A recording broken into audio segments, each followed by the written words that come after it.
Hi guys, welcomes you all. It's Kundan sir here, and you all are watching my YouTube channel Kundan study campus. So guys, मैंने पहले ही आपको बताया था कि मैं अब 9th-10th के क्लास का इंग्लिश का वीडियो डालने वाला हूँ। ये आज मैं क्लास 10th के फर्स्ट लेसन जो फर्स्ट फ्लाइट का है वो लेसन है अ लेटर टू गॉड।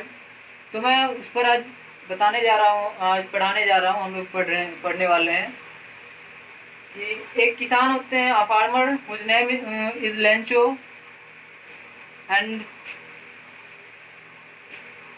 उनको भगवान के ऊपर बहुत ज़्यादा फेथ होता है। ठीक है, तो भगवान के ऊपर ये फेथ होता है कि सबसे पहले तो वो एक किसान होता है, बहुत पुअर फैमिली होता है, और गांव शहर से बहुत दूर जा कर के किसी एक टापू पर वो रहता है। तो एक माउंटेन्स पर रहता है, तो वहाँ और कोई भी घर ना था, केवल ये अपने बच्चों और पत्नियों के साथ वहाँ रहते थे। ठीक है, तो जैसा कि कहा जाता है कि विश्वास जो है वो पहाड़ को भी तोड़ सकता है। विश्वास अगर आपको है तो वो पहाड़ को भी तोड़ सकता है। तो आइए इसको आज हम सच्चाई से जाने कि कैसे ये पहाड़ को तोड़ सकता है। तो आइए, होता क्या है, ये लेंचो नाम का एक फार्मर होता है। ये जो लेटर टू गॉड जो जिनके द्वारा लिखा गया वो उनका नाम है जीएल फेंटिस। जीएल फेंटिस ये राइटर हैं। तो लेंचो एक फार्मर होता है, पुअर फार्मर होता है, जो कि इस कहानी के मेन कैरेक्टर्स होते हैं। एक फार्मर होता है, poor farmer, who writes a letter to God asking him to give me hundreds of pesos. होता ये है कि इस कहानी में कि वो एक गरीब फार्मर रहता है, और वो उसका गुजर बसर जो होता है केवल और केवल उनकी खेती बाड़ी पर ही होता है। उनका जो खेती बाड़ी कैसा हो रहा है उसी तरह से होता है। तो क्या होता है कि एक बार क्या होता है, उसका वो फसल लगाता है अपने खेतों में, बीज बोता है और कल्टीवेशन कराता है, बीज बोता है, फिर जाकर के उसके खेतों में क्या होता है, नन्हे नन्हे सब बीज उत्पन्न होना शुरू हो जाता है। तो जैसे धीरे धीरे बड़ा होता है फसल, तो अब क्या होता है कि एक खेती बाड़ी में सबसे बड़ी चीज़ें जो मायने रखता है, तो क्या होता है, वो पानी। फसल को पानी की बहुत ज़्यादा ज़रूरी होती है। आप लोग जानते होंगे कि पौधा जो है अपना भोजन कैसे बनाता है, by the help of photosynthesis, और फोटोसिंथेसिस के लिए पानी बहुत ज़्यादा ज़रूरी होता है। ठीक है, तो इसलिए क्या है कि इनके खेतों को भी उसी तरह पानी चाहिए, ज़रूरत है पानी का। अब ये भगवान से प्रार्थना कर रहे हैं कि आप हमें आप जो है पानी वर्षा करवा दीजिए, ताकि हमारा फसल जो है अच्छा से उग सके। वो अपने पत्नी को कहता है, क्या इस बार हमारा फसल उगेगा कि नहीं उगेगा? तो उसकी पत्नी बोलती है, वाई नॉट, ऑफ कोर्स। तो हमारा फसल 100% उगना ही उगना है, और कोई चारा है हमारे पास? भगवान ऐसा कर सकते हैं कि हमें बिना खेती बाड़ी किए हुए, बिना फसल उगाए हुए हम क्या खाएंगे पिएंगे? एक तो उन्हीं का भरोसा रह जाता है। तो ऑफकोर्स होगा ही होगा, बारिश क्यों नहीं होगा, होगा। वो उसके बच्चे भी बोलते हैं कि हाँ बेशक होगा, पानी तो बरसेगा ही, बारिश तो होगी। तो क्या होता है कि एक दिन ऐसा होता है जब उसके बच्चे बाहर खेल रहे होते हैं और बारिश धीरे धीरे होना शुरू हो जाता है। तो उसके बच्चे आकर के बोलते हैं, पापा पापा देखो बारिश होनी शुरू हो गई है। तो वो लेंचो जो है, किसान जो है, अब क्या करता है, बाहर की ओर जाता है और देखता है कि बारिश सही में हो रही है। तो बारिश में हो रहा था, तो जब वो जाकर के देखा तो जो छोटे छोटे बूंद गिर रहे थे, तो उसको वो 5 रुपए का सिक्का समझ रहा था, जबकि जो बड़े बूंद होते थे उसको वो 10 रुपए का सिक्का समझता था। ठीक है, तो कुछ देर तक तो ऐसा लगा कि चलो अब जो है इतनी मतलब बारिश अच्छी मात्रा में हो रही है, तो हमारा फसल एक एक जो बूंद गिर रहा है वो हमारे 5-5 पैसों के बराबर होगा।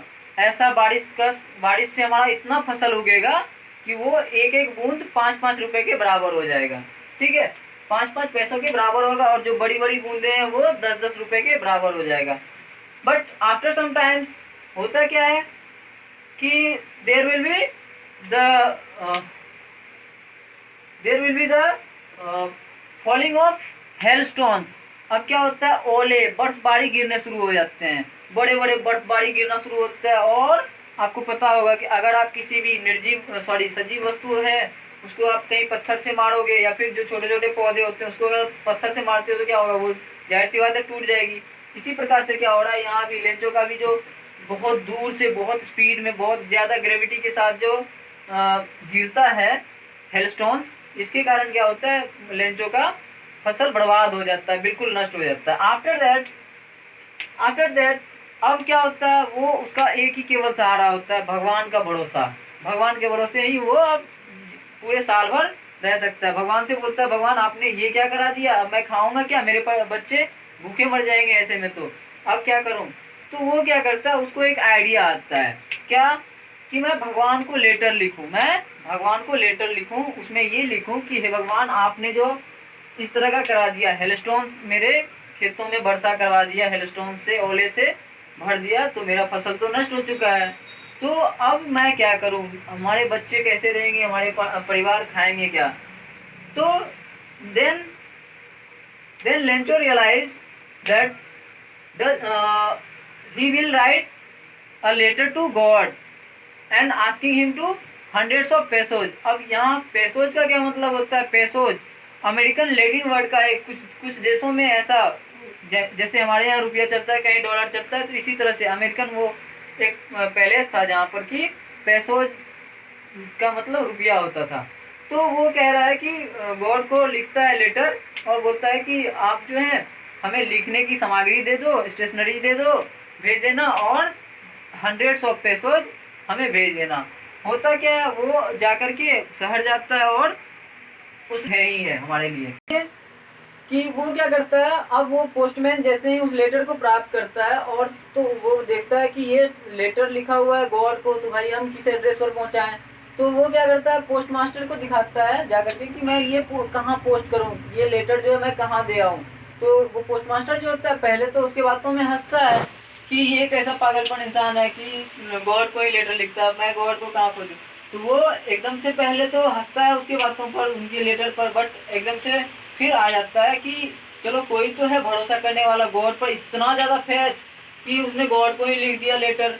फिर क्या करता है, वो उसको बोलता है कि चलो हम लोगों को क्या करना चाहिए, गॉड तो अब यहाँ आएंगे नहीं हेल्प करने के लिए। तो वो पोस्ट मास्टर सोचता है कि हम लोगों को इनका भरोसा जीतना चाहिए, मतलब गॉड पर से विश्वास नहीं उतरने देना चाहिए। तो उसके लिए वो क्या करता है पोस्ट मास्टर, मोटा सा पोस्ट मास्टर, कि उस पोस्टमैन के लिए उसी मतलब एक इन्वेलप लेता है और अपने नाम से, मतलब गॉड के नाम से क्या करता है, उसमें अपनी सैलरी का कुछ हिस्सा, अपने एम्प्लॉयमेंट का जो पूरे ऑफिस का जो वहाँ पर काम करने वाले थे एम्प्लॉय, उन सबसे चंदा इकट्ठा करके उस लेटर में इतना बड़ा बड़ा रकम हो जाता था। एक महीने में एक सैलरी पर्सन को अपना घर भी चलाना होता है, कुछ उधार लिए हुए होते हैं तो उनको भी चुकाने होते हैं, महीने भर के राशन जो इधर उधर इकट्ठे किए होते हैं उसको भी चुकाना होता है। तो वो अपने सैलरी में से थोड़े बहुत हिस्से को कटौती करके और ऑफिस के एम्प्लॉय से चंदा इकट्ठा करके उसके इन्वेलप में 70 पैसों क्या करते हैं, वो डाल देते हैं और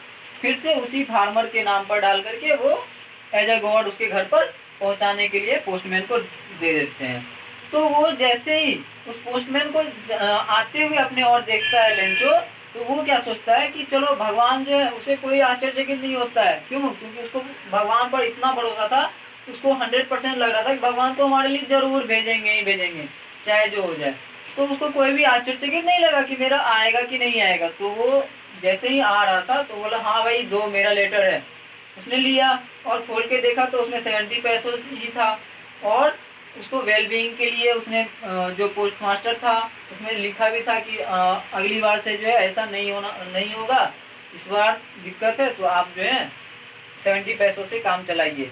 तो वो क्या करता है, भगवान पर उसको इतना भरोसा था कि वो कहता है, फिर दूसरा वो लेटर लिखना शुरू करता है और भगवान से बोलता है कि भगवान आपने ये 70 पैसे ही मुझे क्यों भेजा, मुझे तो हंड्रेड्स ऑफ पैसों की ही जरूरत है, मेरे बाल बच्चे कैसे रह पाएंगे, भूखे मर जाएंगे नहीं तो।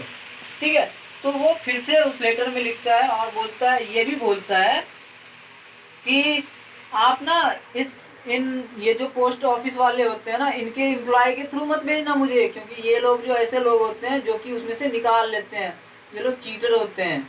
क्योंकि बताओ, एक तो पोस्ट मास्टर और पोस्टमैन मिल करके यहाँ पर उनकी मदद कर रहे हैं, बट उसको क्या लगता है कि ये जो है चीटर हैं। तो कोई बात नहीं है, ये हम लोगों को एक सीख देती है कि छोटे से पल में किसी के प्रति बहुत ज़्यादा गुस्सा नहीं होना चाहिए। आप जितना हो सके किसी के लिए बेहतर साबित होइए, और क्या है, और अपने लिए ज़्यादा मत सोचिए, आपको भगवान फल देंगे, ठीक है। तो ये लेंचो भी इसी तरह का एक किसान होता है, और जो है दोबारा फिर से ये लेटर लिख देता है। तो ये आपका लास्ट सवाल था आपके लिए। Does Lencho letter reached God, मतलब क्या है कि लेंचो का लेटर क्या गॉड के पास पहुंचा, और does God send him the money, what your answer. तो आप लोगों के लिए अब ये क्वेश्चन बन गया है, दोनों क्वेश्चन, कि क्या लेंचो का लेटर गॉड तक पहुंचा या नहीं, और गॉड ने जो है उसको रिसीव करके फिर से उसको रिसेंड किया कि नहीं। ये आप लोग हमें कमेंट बॉक्स में जवाब देंगे। तो यही था आपका फर्स्ट लेसन। इसी से हो सकता है आप लोग मोटिवेट और इन्जॉय करेंगे इसी लेसन को। थैंक्स। और आपका कुंदन सर, फर्स्ट लेसन को देखिए, एंजॉय कीजिए, और ज़्यादा से ज़्यादा लोग सब्सक्राइब कीजिए और आगे सेंड कीजिए, शेयर कीजिए, ताकि जो बच्चे छूटे हुए हों उनको भी इस लॉकडाउन की वजह से हमारे वीडियो से मदद मिले, और अच्छे से पढ़ाई करें वो लोग भी। और जिनको भी जिस किसी भी तरह का अगर परेशानी हो, प्रॉब्लम हो, तो प्लीज़ कमेंट बॉक्स में मुझे क्वेश्चन ज़रूर पूछें, ठीक है। That's all, thank you.